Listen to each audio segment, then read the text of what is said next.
क्या इजराइल पर फिर फटने जा रही है ईरान की मिसाइल?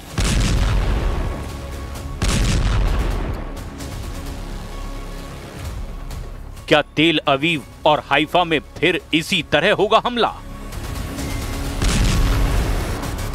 क्या ईरान की मिसाइलों के आगे फिर ढह जाएगा इजराइल का डिफेंस सिस्टम? इजराइल पर ईरान के हमले को लेकर बड़ी चेतावनी जारी हुई है।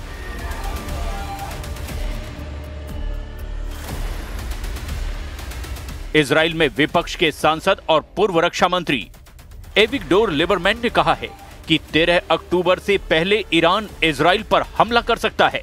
लिबरमैन का दावा है कि ईरान का सरप्राइज अटैक सुकोत त्योहार की छुट्टियों के दौरान हो सकता है। इजराइल में सुकोत त्योहार 7 दिन तक चलता है। इसीलिए लिबरमैन ने कहा है कि 6 अक्टूबर से 13 अक्टूबर तक इजराइल के लोगों को बम शेल्टर के पास रहना होगा। एक तरह से एविगडोर लिबरमैन ने इजराइल में ईरान का खौफ फैला दिया है। यानी इजराइल में इस वक्त ईरान की मिसाइलों का सायरन बजने लगा है। इजराइल की सेना को इस बात का एहसास है कि जून में हुए युद्ध के बाद ईरान ने अपना हथियार गोदाम भर लिया है। इजराइल को भी अमेरिका से हजारों बंकर बस्टर बम सप्लाई हो चुके हैं। इसीलिए अगला ट्रिगर कौन दबाएगा, नए युद्ध का फैसला यही बात करेगी। एविगडोर लिबरमैन ने कहा कि ईरान इजराइल से बदला लेना चाहता है, इसीलिए इजराइल को ईरान पर फिर से पहले हमला कर देना चाहिए। ईरान बदला जरूर लेगा, इजराइल पहले हमला करे। इसमें कोई शक नहीं कि नेतन्याहू बहुत दबाव में हैं। एविगडोर लिबरमैन जिस तरह से ईरान को ललकार रहे हैं, उससे लगता है कि नेतन्याहू को कोई फैसला लेना ही होगा, क्योंकि अब इजराइल के अंदर ईरान से फिर युद्ध करने का प्रेशर बढ़ने लगा है।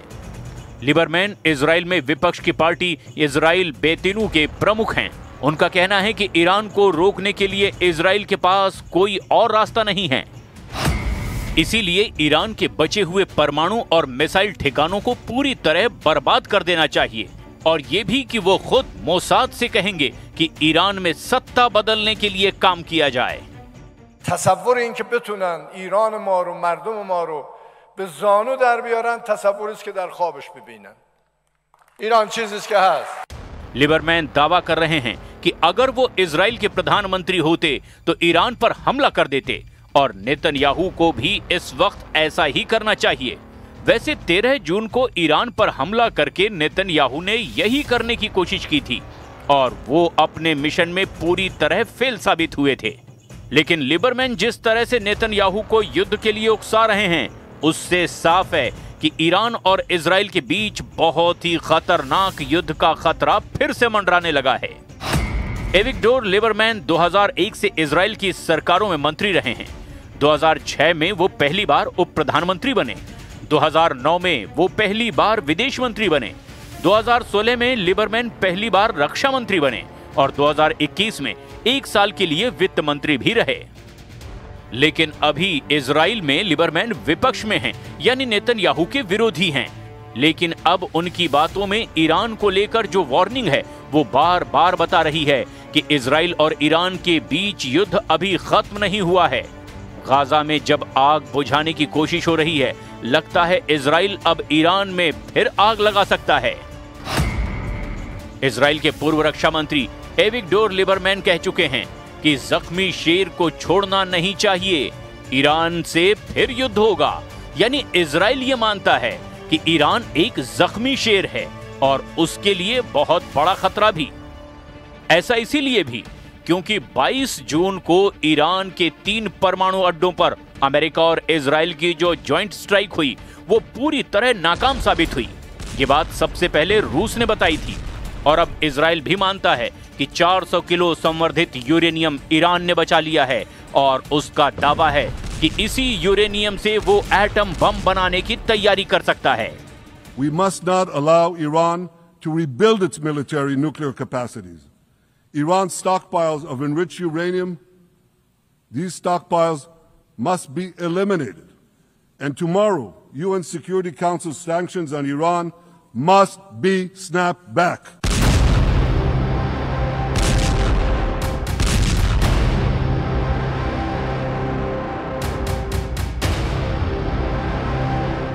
नेतन्याहू के डर ने इजराइल के पूर्व रक्षा मंत्री, वित्त मंत्री और विदेश मंत्री के साथ पूर्व उप प्रधानमंत्री एविगडोर लिबरमैन को बड़ी ताकत दे दी है। अब वो भी ईरान की मिसाइलों का बड़ा खौफ दिखा रहे हैं। लिबरमैन कह चुके हैं कि मैं सबसे ज्यादा ईरान की बैलिस्टिक मिसाइलों को लेकर परेशान हूं। ईरान की सिर्फ 26 मिसाइलें इजराइल पर गिरी हैं और उन्होंने बेतहाशा तबाही मचाई है। ईरान अब भी बड़े हमले की तैयारी कर रहा है क्योंकि उसके पास हजारों मिसाइल हैं। क्या होता अगर इजराइल पर सिर्फ 26 नहीं बल्कि 260 मिसाइल गिरती? कितनी तबाही होती। ईरान ने इजराइल के खिलाफ करीब 600 मिसाइल दागी थी, 1000 से ज्यादा ड्रोन लॉन्च किए थे और इन हमलों में इजराइल के 29 लोगों की मौत हुई जबकि 3000 से ज्यादा लोग घायल हुए।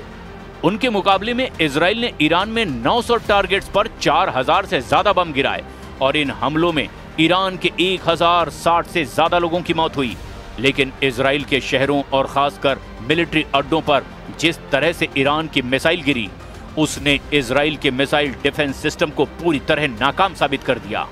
इसके बाद सीज फायर से पहले ईरान ने कतर में भी अमेरिका के मिलिट्री बेस को नहीं बख्शा। यानी ईरान ने बता दिया कि उस पर हमला हुआ तो जवाब जरूर मिलेगा।